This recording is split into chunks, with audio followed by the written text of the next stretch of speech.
Hi everyone, आज की इस वीडियो में हम बात करेंगे पार्किंसंस डिजीज़ के बारे में। यह एक ऐसी न्यूरोलॉजिकल डिजीज़ है जो धीरे धीरे हमारे ब्रेन और बॉडी मूवमेंट्स को प्रभावित करती है।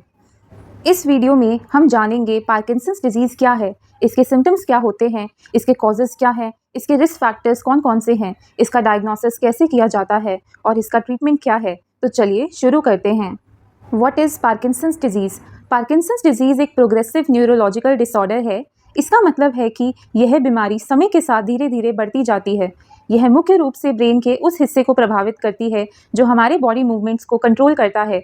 इस बीमारी में ब्रेन की कुछ नर्व सेल्स धीरे धीरे डैमेज होने लगती हैं या ख़त्म होने लगती हैं। इसके कारण शरीर की मूवमेंट्स पहले जैसी स्मूथ नहीं रह जाती और व्यक्ति को चलने फिरने या रोज़मर्रा की काम करने में कठिनाई होने लगती है। Symptoms of Parkinson's disease.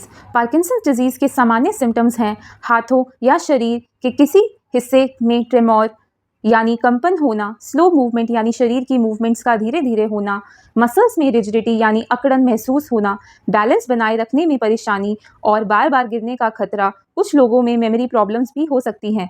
इसके साथ साथ डिप्रेशन या मूड में बदलाव भी देखने को मिल सकते हैं। शुरुआत में सिम्टम्स हल्के हो सकते हैं लेकिन समय के साथ ये धीरे धीरे बढ़ सकते हैं। Causes of Parkinson's disease. Parkinson's disease का मुख्य कारण ब्रेन की कुछ नर्व सेल्स का डैमेज होना है। ये नर्व सेल्स सब्सटेंशिया निग्रा नाम के हिस्से में होती हैं जो बेसल गैंग्लिया का एक भाग है।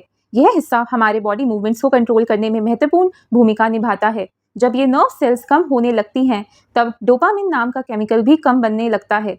डोपामिन एक न्यूरोट्रांसमीटर है जो ब्रेन और बॉडी के बीच सिग्नल्स भेजने में मदद करता है। जब डोपामिन की मात्रा कम हो जाती है तब शरीर की मूवमेंट्स प्रभावित होने लगती हैं और पार्किंसंस डिजीज़ के सिम्टम्स दिखाई देने लगते हैं। Risk factors. कुछ फैक्टर्स पार्किंसंस डिजीज़ होने के रिस्क को बढ़ा सकते हैं। लंबे समय तक पेस्टिसाइड्स के संपर्क में रहना, जेनेटिक्स यानी परिवार में पहले किसी को यह बीमारी होना, मेल होने पर इसका रिस्क थोड़ा अधिक माना जाता है। 50 साल से अधिक उम्र होने पर इसका खतरा बढ़ जाता है। हालांकि इन रिस्क फैक्टर्स का होना यह ज़रूरी नहीं है कि व्यक्ति को पार्किंसंस डिजीज़ हो ही जाए। डायग्नोसिस। पार्किंसंस डिजीज़ की पहचान के लिए कोई एक स्पेसिफिक टेस्ट उपलब्ध नहीं है क्योंकि कई दूसरी न्यूरोलॉजिकल कंडीशन के सिम्टम्स भी इससे मिलते जुलते हो सकते हैं। इसीलिए डॉक्टर सबसे पहले सिम्टम्स और मेडिकल हिस्ट्री को देखते हैं। ज़रूरत पड़ने पर कुछ टेस्ट भी किए जा सकते हैं जैसे DAT scan, MRI scan, SPECT scan. इनकी मदद से सही डायग्नोसिस करने में सहायता मिलती है। ट्रीटमेंट। फिलहाल पार्किंसंस डिजीज़ का कोई परमानेंट क्योर नहीं है लेकिन सही ट्रीटमेंट की मदद से इसके सिम्टम्स को काफ़ी हद तक कंट्रोल किया जा सकता है और मरीज़ की क्वालिटी ऑफ लाइफ बेहतर बनाई जा सकती है। ट्रीटमेंट में शामिल हो सकते हैं फिजियोथेरेपी जिससे बॉडी मूवमेंट बेहतर बनी रहे, स्पीच एंड लैंग्वेज थेरेपी अगर बोलने या निगलने में परेशानी हो, मेडिकेशंस जैसे लीवोडोपा और डोपामिन एगोनिस्ट जो डोपामिन की कमी के प्रभाव को कम करने में मदद करते हैं। साइकोलॉजिकल सपोर्ट जिससे डिप्रेशन या इमोशनल प्रॉब्लम्स को मैनेज किया जा सकता है।